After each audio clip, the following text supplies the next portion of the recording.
Hey you guys, it's Thursday night, so it's just Ask kicking off. I am gonna zero in right on the question and not dilly-dally about. It's been an action-packed week with lots of questions coming in, but I had touched on a topic a couple of weeks ago with regards to your online dating profile. So many opportunities there to really maximize your exposure and reach and changing little things in order to connect with others effectively and attracting what it is that you're wanting in a partner. So I had John write in and ask specifically about your username.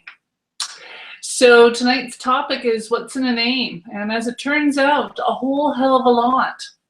So what I did is I did a little homework for you, and I pulled some names off of some of the dating sites. And I'm gonna quickly kind of break them down as to what's working for them or how your name can typecast you. Some examples of maybe not good names if you're looking for a relationship. Great names if you're looking just for a hookup. How to shape and curtail your name with 4 quick little points in order to zero in on what it is that you're wanting to attract when you're using online dating as a tool. So here goes. There's some humzingers in here. And might I say, if you have decided to use a site who specifically has the focus to connect you for relationships, or if your motive is to just extend your social circle, or you specifically are just wanting hookups, make sure that you're picking sites that make that, whatever your focus is, easier to accomplish. I'm amazed these days with Tinder and some of the other sites like Lava Life and POF and everything else that are specifically sort of now have a reputation of being a certain, attracting a certain demographic. You can fight against sort of the current, if you will, of what that focus might be of the site or the reputation that it has, but then you really want to be paying attention to what it is that I have to say here, because you're putting yourself in a position where you might be fighting a little bit of an uphill battle. To POF's defense specifically, I know that it had a reputation over the last few years as a hookup site. Still a lot of people are utilizing that. It is that, but in all fairness, the company has worked really hard to shift it back to being about relationship building, and that's where their focus, advertising and marketing, has been directed. So just something to keep in mind, choosing what you're using so it's more in line with what you're looking for. So for a little fun, I'm going to touch on some names. So here goes.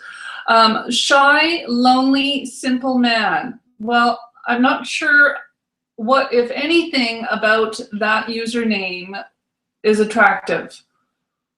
Shy, sure, that could be cute, but lonely and simple isn't really attractive. So you might want to consider revising that to something a bit more dynamic.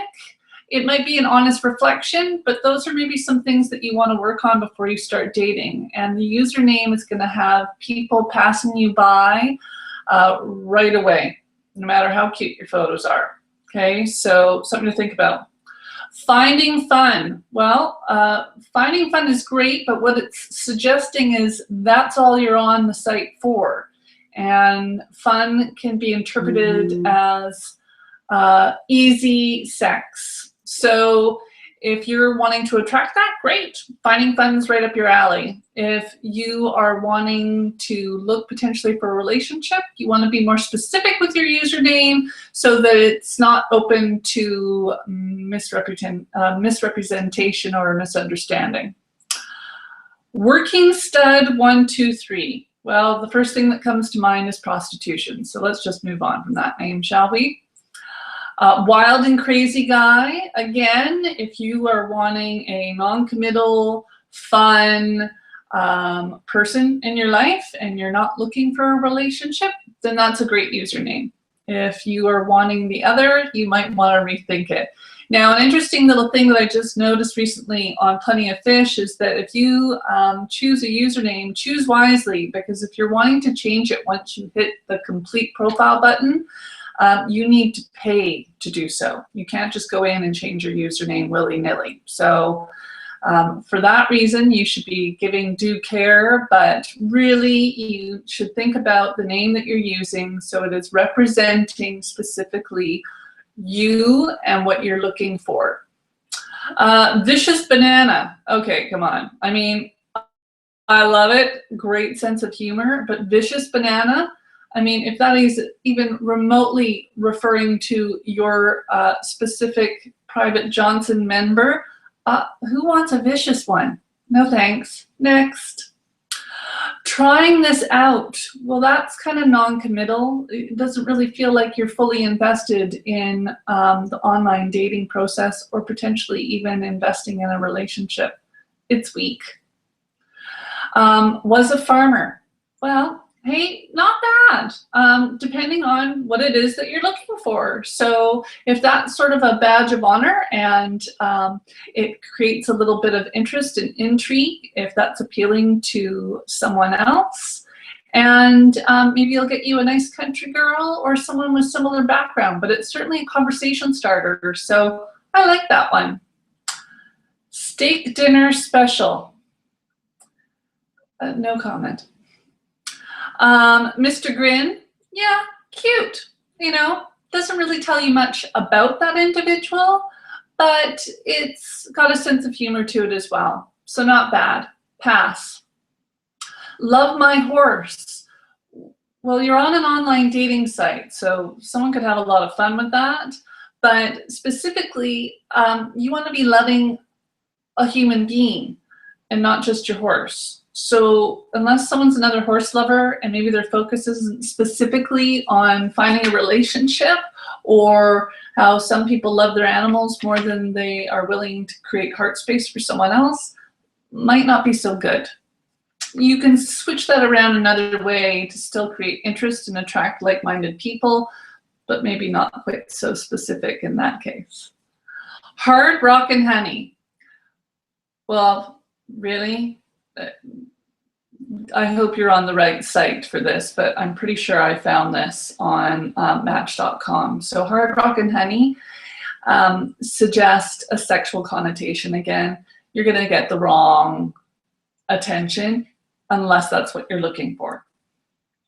And then here's a great example. Of what I'm going to touch on my 4 points, which maybe I'll jump into now and come back to this question or back to this username because it's really cute. So I want you to really think about when you're creating your username, you want to be unique and you want to create intrigue. So something with a little quirk or sense of humor is always really attractive. Not really lengthy and filled with a ton of numbers. It's got to have some sort of a connection to you. And if for some reason someone forgets to favorite you or doesn't reach out and wants to get back in touch with you, it should be easy to remember. So be unique and create intrigue in you. So a little touch point on something that's really special and specific to you. So again, leads into have it be reflective of you. So I'll go back to this other name, Sans GMO. Well, there's someone that's probably, if I was to guess, passionate about food, the environment, making healthy food choices. So that's going to attract that kind of person and knows exactly what that means, and maybe it resonates with them, and definitely a fantastic conversation starter, which is my next point. Doing something that's going to create conversation and kick things off, making that initial email easy and a touch point where you can connect with another person super simply. And then avoiding the sexual specific, sexy, cute bunny for you kind of usernames, and think that it's a good representation of you. And what I mean by that is I do online profile revisions and support work for my clients. So if you're really frustrated, you're not getting the traction that you wanted online, or you're getting the wrong attention, or you're just really frustrated with writing the profile and creating something to attract what you want, it is an investment of time, but if you're really struggling with it, I don't know how many times I'm going through sites and I'm seeing people say, you know, I'm on here, I'm interested, but I'll have to come back to fill out my profile. That's going to be driving a lot of people away. Don't start a profile unless you have the time to invest in it and the level of care, or get someone such as myself or anyone else that offers that kind of service that can support you in creating your profile. So you're really coming out of the gate swinging and creating a fantastic impact when you first come online. And especially important because almost every single site, as soon as someone new comes on, they're bumping you to the top of that algorithm. They're pumping you out like you've paid the big bucks for like marketing and advertising. Your new, fresh interest for the rest of the entire database of people that are on there. So you get bumped up and pushed up to the front. So if you put kind of a half-assed effort in, and you're getting all that sort of free push to everyone that's online, it's going to be a total waste. If you've got only a couple of things filled out, it's non-specific, you've got a username that isn't reflective of who you are, or creates any interest at all, it's generic or boring, or it's sending the wrong message. So really make sure that you're taking the time to invest the attention and care you need to build a really dynamic profile. Be like anything, your CV, you're selling something, you're putting on an event. Are you just going to sort of throw something together with poor grammar, not very exciting visuals, no specifics about, you know, what it is you're selling or what you're looking for, and then put it out there and hope that, you know, you're going to create a lot of interest or be successful in your ad? No, you of course take the time and you put the care. You don't get the results. It's the exact same thing with your profile. So really key that you do those things. So just the little touch points again, when you're doing your username, be unique and create intrigue. Have it be reflective of you, so tie into something, so you're creating a conversation starter, or other people that relate to something that's special and important to you. You're going to be attracting them directly to your profile. And then finally, avoid the sexual stuff, you guys, unless specifically that's what you're looking for, which then in the body of your profile, be specific. This is what I'm looking for. I'm looking for a hookup. I'm looking for a lover. I'm looking for an easy breezy relationship with no strings attached. I mean, be really specific. Don't pass judgment on yourself. If that's what you're out there for, be specific about it and ask for what it is that you're wanting. Otherwise, you're going to run into a whole lot of drama. Make things easy for yourself. So that's the wrap up for this week. What's in a name? Well, a whole hell of a lot. So put a lot of care and attention in what your username is. Use those little touch points that I gave you tonight. Good luck in your dating life. I'm here to support you. You have any questions, you can go ahead and just ask. See you next Thursday at 9 p.m. and signing off. Bye.